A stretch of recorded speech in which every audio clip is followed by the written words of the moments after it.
L'écotourisme est l'atout principal de Farino, preuve de son engagement dans cette filière. La commune est devenue récemment, vous l'avez entendu, l'une des premières stations vertes du Pacifique. C'est un label national qui valorise les territoires orientés vers l'écologie. Reportage Lorelai Aubry et Claude Lindor.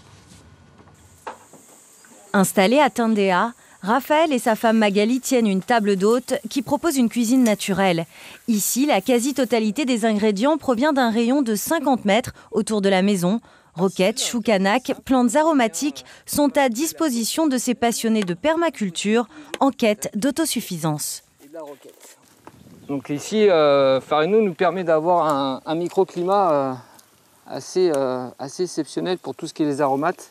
Du coup, on se fait vraiment plaisir avec du fenouil bronze. On arrive à faire pousser aussi de l'ail, ce qui est quand même en Calédonie assez rare d'avoir des cultures d'ail. J'ai réussi à faire de l'ail, des oignons aussi qui sont montés à graines, donc j'ai récupéré mes graines d'oignons.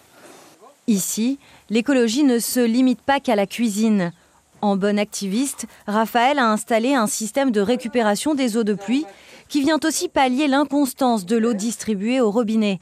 Un problème alors qu'il envisage d'étendre son activité avec un gîte. Malheureusement, c'est des installations qui datent maintenant depuis longtemps et donc certains terrains comme ici ont été morcelés. Et donc l'eau n'arrivait pas forcément de façon correcte et on a des installations qui doivent être revues. La mairie a un gros point il se concentre sur l'amélioration de l'asservissement en eau parce qu'ils savent qu'il y a beaucoup de choses à revoir, donc on espère que ça soit fait pour nous rapidement. Dans une commune où la nature est particulièrement fertile, Raphaël souhaiterait aussi voir émerger une économie plus solidaire. On pourrait proposer un peu plus de fruits et de légumes à disposition des gens de la commune et qui ferait un exemple de vraiment un circuit de proximité. Il ne faut pas aller descendre jusqu'à Nouméa pour aller trouver nos fruits et nos légumes, ce qu'on fait nous aujourd'hui des fois. Moi, je ne peux pas tout produire ici. D'autres personnes pourraient produire une autre partie et donc on s'échangerait un petit peu ces choses-là.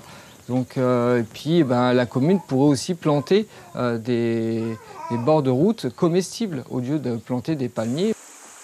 Un peu plus loin, à la plaine Autrui, un lodge en partie éco-responsable. Niché dans un espace protégé où l'on entend la nature, ces bulles design offrent des séjours romantiques dans le respect de l'environnement. Un concept tendance. Ça va ? Ça va. Très bien. On est venu là sur les conseils d'une copine et c'est super. Ça va, vous avez passé une bonne soirée ? Ouais. Les bulles, elles sont juste trop parfaites en fait. Ouais. On garde une intimité, on a quand même un super contact avec la nature. Une nature luxuriante, classée aussi zone d'ombre, de quoi freiner certains projets de développement.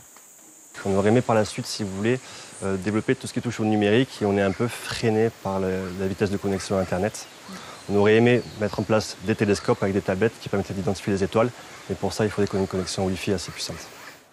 Avec son parc des Grandes Fougères et la diversité de ses structures, Farino se place comme l'un des leaders de l'écotourisme calédonien. Reste à trouver l'équilibre entre modernité, authenticité et rentabilité pour que les professionnels du secteur continuent de surfer sur la vague durable.